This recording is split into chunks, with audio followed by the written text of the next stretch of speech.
আসার সাথে সাথে রোগীকে আমি দেখি এবং দেখে তাকে আমি শরীরে কোনো প্রাণের স্পন্দন পাইনি। তখন তাকে ইসিজি পরীক্ষা করে 100% নিশ্চিত করা হয় যে উনি আর বেঁচে নেই।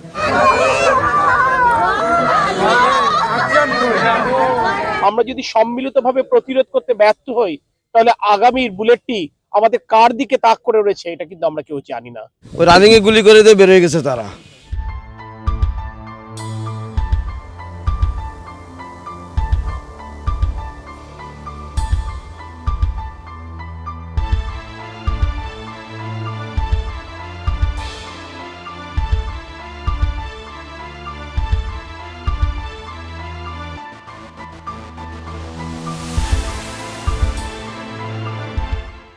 সবাই ওখানে যারা স্থানীয় যারা দেখছে রানিং, আমার ভাইও রানিং ছিল, তারাও রানিং ছিল, দুইজন ছিল। ওই রানিংয়ে গুলি করে দিয়ে বেরিয়ে গেছে তারা। আমার মনে হয় খুব সম্ভব বটতলা যখন মেন রোড ক্রসিং হয়েছে, আমার মনে হয় তখনই ওর পিছিয়ে এসেছে।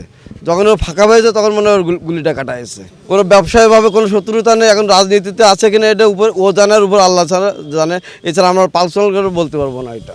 আমি এই দোকানে ছিলাম, আমি তো সঠিক জানি না।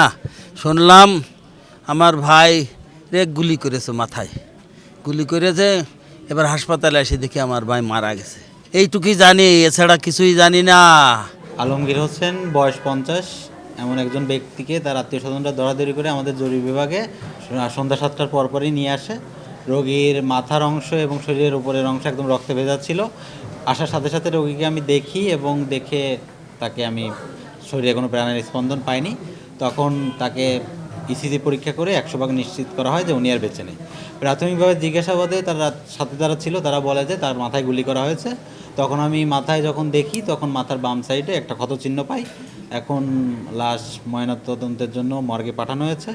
সুরতহাল প্রতিবেদন এবং ময়নাতদন্তের পরে একদম বিস্তারিতভাবে পূর্ণ তথ্য জানা সম্ভব হবে। আজকে অন্তর্বর্তীকালীন সরকারের সময়ও আমাদের রাজনৈতিক সহকর্মীরা এভাবে অস্বাভাবিকভাবে জীবন দিবেন, এটা কোনোভাবে কাম্য নয়। আমি সকল শ্রেণী পেশার মানুষকে, সকল রাজনৈতিক শক্তি যারা গণতন্ত্রের পক্ষে, তাদেরকে আহ্বান জানাবো, আসুন যারা দেশ বিরোধী শক্তি, যারা দেশকে অস্থিতিশীল করতে চাচ্ছে, আমরা সম্মিলিতভাবে তাদেরকে প্রতিরোধ করি। আমরা যদি সম্মিলিতভাবে প্রতিরোধ করতে ব্যর্থ হই, তাহলে আগামীর বুলেটটি আমাদের কার দিকে তাক করে রয়েছে এটা কিন্তু আমরা কেউ জানি না। আইন শৃঙ্খলা বাহিনীকে বলবো সদা সতর্ক থেকে তারা নির্মোহভাবে, নিরপেক্ষভাবে এই ঘটনার পেছনে যারা জড়িত তাদেরকে চিহ্নিত করবেন এবং দৃষ্টান্তমূলক শাস্তির ব্যবস্থা করবেন। আমি ওনাকে দেখেছি, বাসায় যাচ্ছি, গাড়ি পড়া, একটা পথচারী লোক ধরলে তো ধরতে হয়, ওই পথচারী হিসাবে ওনারে উঠেইছি, গাড়িতে পড়ে যাচ্ছে। পরে দেখি কি আলমগীর ভাই, হ্যাঁ আমি কি ধর, তখন চিক করে দিলাম, তখন আর কয়েকটা লোক ধরে গাড়িতে উঠে দিল। ওরা বললো দুজন ছিল।